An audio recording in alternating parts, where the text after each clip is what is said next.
Lesson number 15 sound.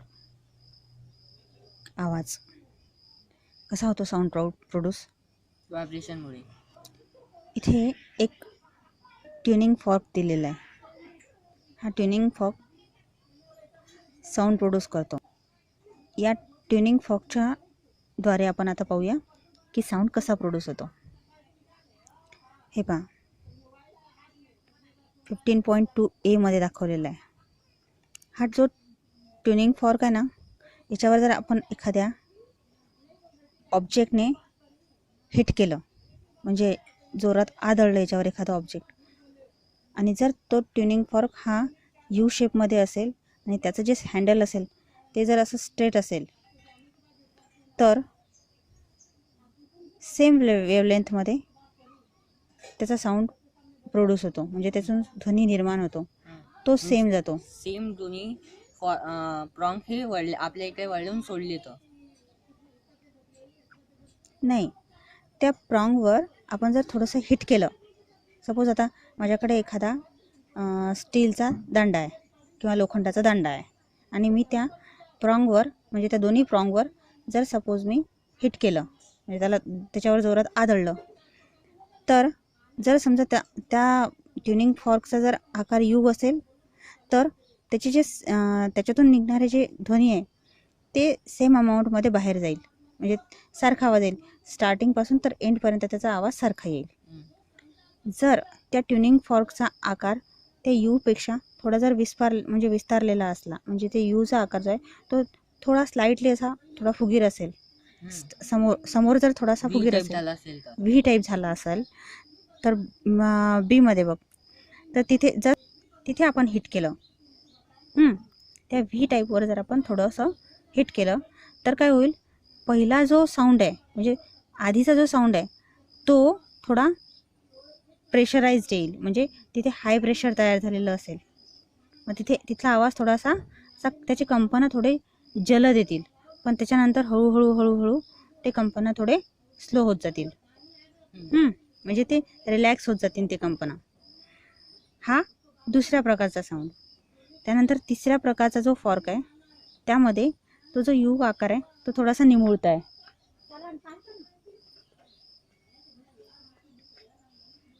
त्या निमुळत्या आकारामध्ये काय होईल, ज्यावेळी ती हवा आत येईल, आपण हिट केल्यानंतर ज्यावेळी त्याचा साऊंड क्रिएट होईल, त्यावेळी काय होईल की त्या हँडलच्या जवळचा जो यू आकार आहे, जो फुगवटा तयार झालेला आहे, त्यामुळे तिथली हवा ती आरपार निघून जाईल. मग तिथे जे कंपनं तयार होतील ते थोडे स्लो राहतील, पण त्याच्या टोकाशी जो निमुळता भाग तयार झालेला आहे तिथे कंपनं थोडे जलद होतील, म्हणजे तिथला आवाज थोडा जाड होईल. म्हणजे इथे काय होईल, आपण हिट केल्यानंतर तिथे आधी स्लो, नंतर थोडा आणखी आवाज थोडा फास्ट, आणि त्याच्यानंतर परत स्लो, अशा प्रकारची त्याची रचना होईल. हे सगळं या फॉर्कच्या चेंजेसमुळे झालेलं आहे. लक्षात आलं? तर हे असं का झालं, ज्यावेळी त्या यूचा आकार, त्या फॉर्कच्या प्रॉंग्सचा आकार हा विस्तारलेला होता, म्हणजे थोडासा मोठा होता. त्याची ज्यावेळी दोन्ही टोकं हे थोडे ज्यावेळी त्याचे दोन्ही टोकं हे थोडे विस्तारलेले होते, त्यावेळी जे हाय प्रेशर आहे ते त्या स्टेमवर होतं. लक्षात येतं त्याच्या? त्यावेळी त्याचा हाय प्रेशर हे स्टेमवर होतं, आणि ज्यावेळी त्याचा आकार निमुळता झाला त्या यूचा, त्यावेळी हाय प्रेशर कुठे तयार झालं, त्याच्या टोकावर तयार झालं, त्या प्रॉंग्सच्या टोकावर तयार झालं. आणि हे जे आवाजाचं जे एअर मॉलिक्युल्स आहेत हे एका सायक्लिक शेपमध्ये फिरतात. हे जे एअर मॉलिक्युल्स आहेत ते त्या प्रॉंग्सच्या भोवती सायक्लिक वेने फिरतात, म्हणजे सर्क्युलर.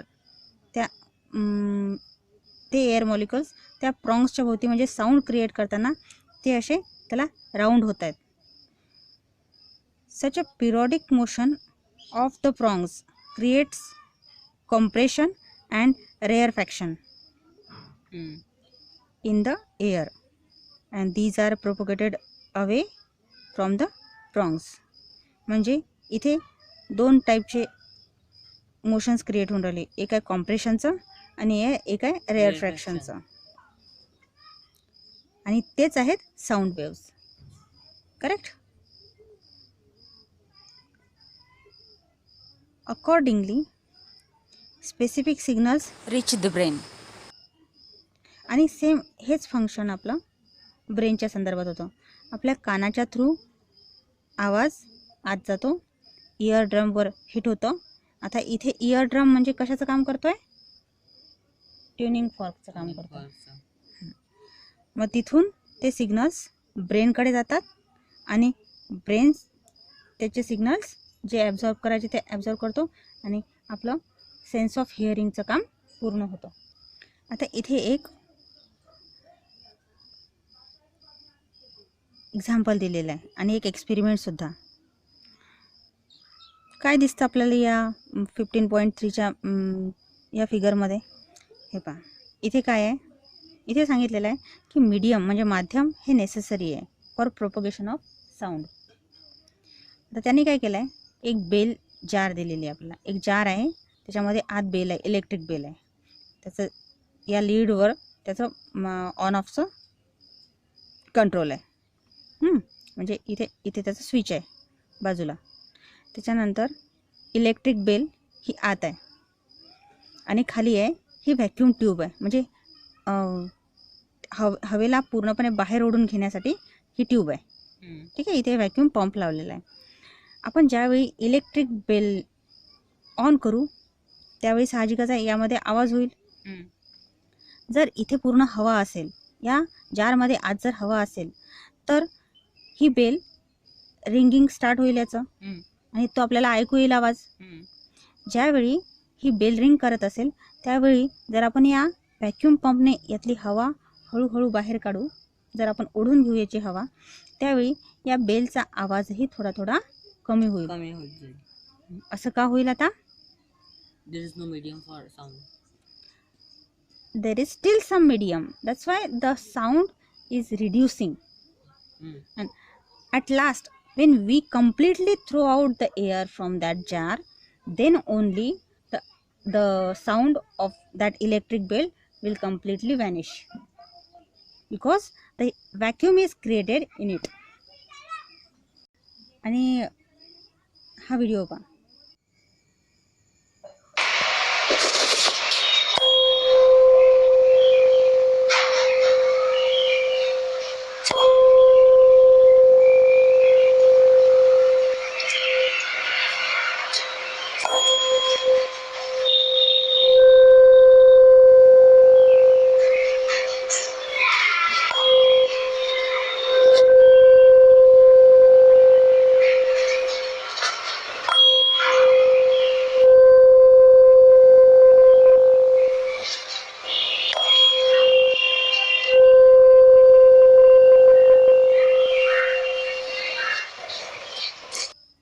या व्हिडिओमध्ये पहा, इथे ज्यावेळी या कॉर्कला तो हिट करतो आणि त्या ज्यावेळी तो त्या ट्युनिंग फॉर्कला हिट करतो आणि त्याला सॉलिडच्या म्हणजे त्याच्या बेसच्यावर ज्यावेळी तो ठेवतो त्यावेळी त्याचा आवाज वाढलेला असतो. म्हणजे सॉलिडमधून सॉलिड मीडियममधून जो आवाज आहे तो जास्त वेगाने आणि जास्त मोठा जातो ना, rather than liquid or air. सॉलिडमधून जास्त जोरात जातो, त्यानंतर लिक्विड मधून जातो. म्हणजे सॉलिडमधून आवाज खूप मोठा जातो, साऊंड प्रोड्यूस, त्यानंतर लिक्विड आणि त्यानंतर एअर. का? कारण सॉलिडचे जे मॉलिक्युल्स असतात ते खूप इंटरमॉलिक्युलर फोर्स हे स्ट्रॉंग असते. हां, आणि जोडलेले असतात ते. आणि लिक्विडमध्ये थोड्या प्रमाणात ते विरळ असतात आणि एअरमध्ये ते अति जास्त प्रमाणात विरळ असतात. त्यामुळे तो साऊंडचा इफेक्ट त्याच्यावर वेगवेगळा जाणवतो. 2 ॲस्ट्रॉनॉट आहेत, ते जर मूनवर जर एकमेकाशी बोलत असतील तर त्यांचं जे संभाषण आहे ते एकमेकांना ऐकू जाईल का? नाही. का? There is no medium. हां, there is no air, there is no medium, means there is no atmosphere, and that's why there is no, They can't. They can't talk. Frequency of sound waves. ज्यावेळी एअरचं compression होत असतं त्यावेळी pressure increase होतं, बरोबर आहे. ज्यावेळी त्या फॉर्कवर आपण या बीमध्ये, या 15.2च्या बीमध्ये ज्यावेळी आपण त्या ट्युनिंग फॉर्कवर हिट करू त्यावेळी जास्त कॉम्प्रेशन कुठे तयार होऊन राहिलं, या हँडलच्या जवळ. म्हणून इथे काय तयार झालं, हाय प्रेशर तयार झालेलं आहे. आणि वरच्या टोकावर काय झालेलं आहे, लो प्रेशर तयार झालेलं आहे. मग आवाज कुठे जास्त होईल, ॲट द सेंटर. हां, सेंटरला, म्हणजे जिथे हँडल आहे तिथे आवाज जास्त तयार होईल. मग तिथे काय झालं, कॉम्प्रेशन तयार झालं. आणि आपण आधीच पाहिलं की हवेचे 2 मोशनमध्ये ट्रान्सफर होत असतं, एक तर कॉम्प्रेशन आणि एक रेअरफॅक्शन. मग आता इथे ज्यावेळी कॉम्प्रेशन झालं त्यावेळी एअर मॉलिक्युल्स हे जवळजवळ आहेत, त्याच्यामुळे ध्वनी मोठा. आणि जिथे रेअरफॅक्शन झालं तिथे वेवलेंथ खाली जाईल. का जाईल खाली, कारण तिथे एअर मॉलिक्युल्स हे कमी आहेत आणि तिथे काय होईल मग तयार, रेअरफॅक्शन. आणि अशा प्रकारे हे सायक्लिक मोशन सुरू राहील. कशावर डिपेंडंट आहे, ॲटमॉस्फिअरिक प्रेशरवर. आणि हे जे हवेचं सायकल तयार होतं, म्हणजे हे जे साऊंडचं हवेच्या थ्रू, म्हणजे ॲटमॉस्फिअरिक प्रेशरच्या थ्रू जे हे सायकल तयार होतं, तर हे एका सेकंडमध्ये जेवढं सायकल तयार होतं, म्हणजे जेवढे वेवलेंथ तयार होतात त्याला आपण एक पर्टिक्युलर युनिट देतो. आणि त्या युनिटचं नाव काय आहे, हर्ट्झ. म्हणजे ह्या ज्या वेवलेंथ तयार होतात त्याची फ्रिक्वेन्सी, त्या एका सेकंडमध्ये किती प्रमाणात त्या वेवलेंथ जातात, त्या फास्ट जातात, स्लो जातात, कशा जातात, हे एका सेकंडमध्ये त्या वेवलेंथच्या काउंटिंगला आपण काय मेजरमेंटचं काय युनिट ठेवलेलं आहे, हर्ट्झ.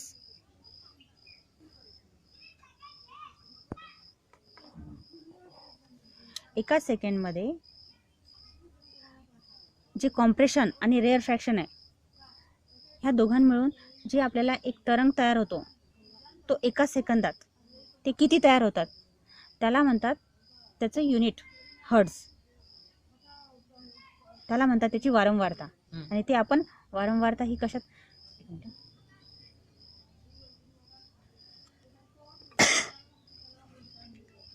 एका सेकंदमध्ये जितके तरंग तयार होतील, म्हणजे जितकं कॉम्प्रेशन आणि रेअरफॅक्शन हे एका सेकंदमध्ये होईल. सपोज आता जर समजा एका सेकंदमध्ये प्रेशर जास्त असेल, मॉलिक्युलर प्रेशर जास्त असेल, तर तिथे जर समजा 512 झाले किंवा मग 600 झाले, तर 600 हर्ट्झ हे त्या वारंवारतेचं युनिट आहे एका सेकंदमध्ये.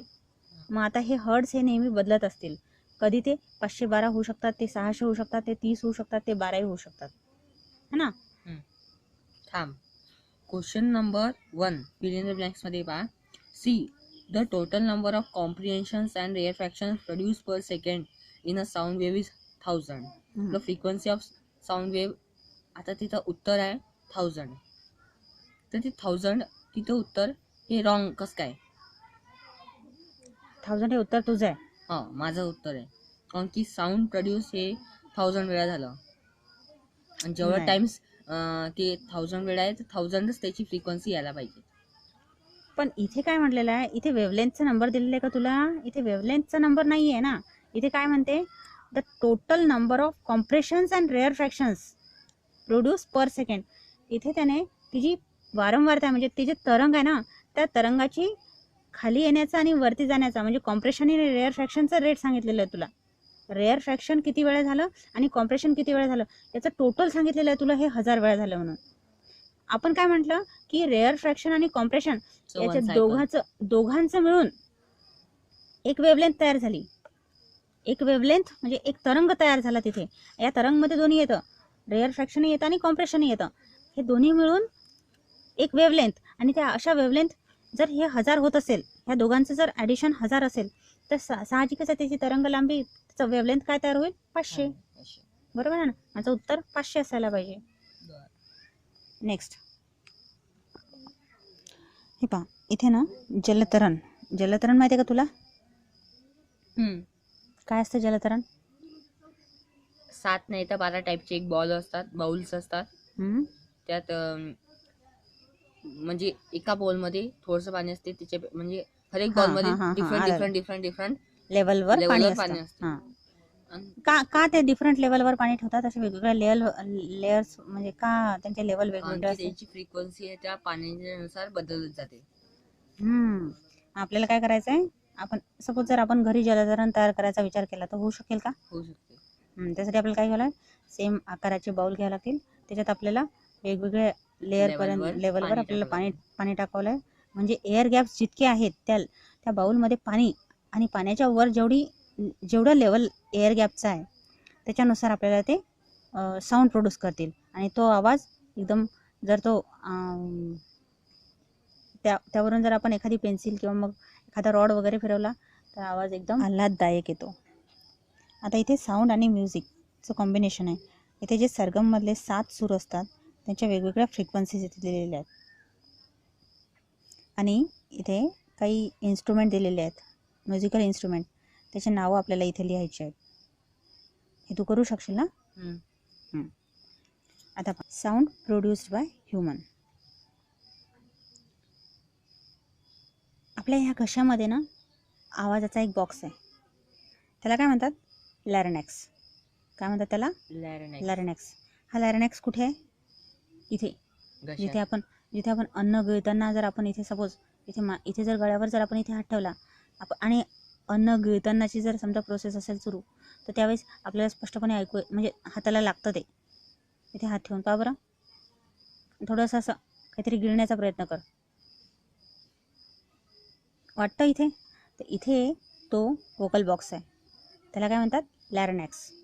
त्याच्यामध्ये काय आहे? त्याच्यामध्ये 2 व्होकल कॉर्ड्स आहेत आणि थोडा एअर गॅप आहे.